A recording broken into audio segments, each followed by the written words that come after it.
So I've invited you to ask me questions about sexual polarities, this yoga of polarities, sexual yoga, this yoga for the sacred masculine, authentic relationships. And you can do that by leaving a message, an audio message or a text message on my WhatsApp. I'll drop a link to that in this post here. And I'm grateful that some of you are already responded. One of the guys in my Path of the Sacred Masculine program asked this question, and it's a really good one because it really comes to the heart of a lot of the problems that we face as men and women, as anybody actually, in relationships. So the question is, how can we soothe our yearning for intimacy, or even something as simple as an authentic hug from a feminine being? So the framework that I use is based on polarities. So what I learned in authentic relationships training was that the polarities is where the magic lies. So the more that we are in our polarity, the more that we're aware of that, and the more that we're consciously polarizing, the more likely we are to get what we need and to give what we need. Because it's not so much an exchange as the one teacher calls it, a relay. So we're always moving things back and energy back and forth between us. Now the common approach to relationships is to look at them as, I have needs, you have needs, and we need to make sure we're both getting our needs. But that's a zero-sum game. It's actually not about you having needs and me having needs. It's about our dynamic, our relationship having needs. Now, if I move into my polarity as my masculine polarity, because I'm a masculine identified man,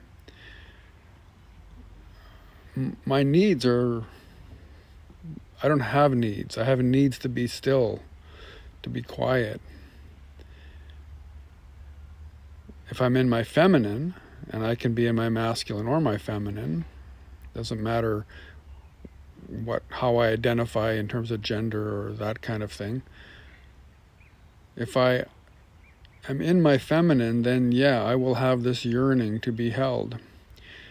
But it won't be yearning to be held by a feminine being. It will be my feminine yearning to be held in someone else's masculine. And as I am in love with a feminine being, I need to be really careful with that, because as soon as I move into my feminine, what I'm doing is I'm just by moving into my feminine polarity, I am asking her, without words, just asking her to move into her masculine polarity.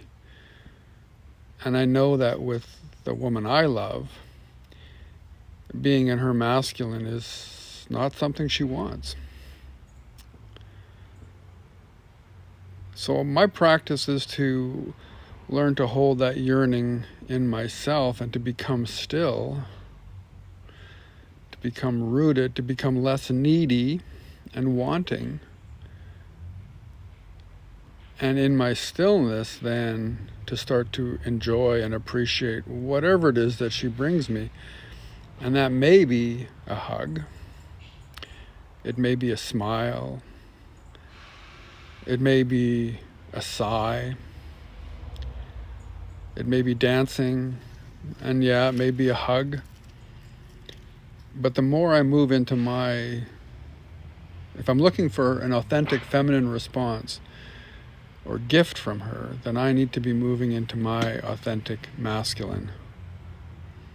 Where there is no yearning, there is just enjoyment and appreciation and witnessing of whatever it is that she gives me.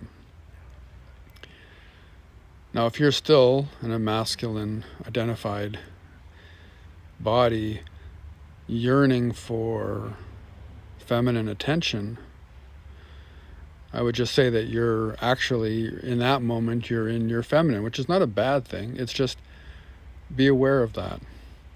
And be aware that as long as you are in that feminine, you are not going to evoke the feminine in her.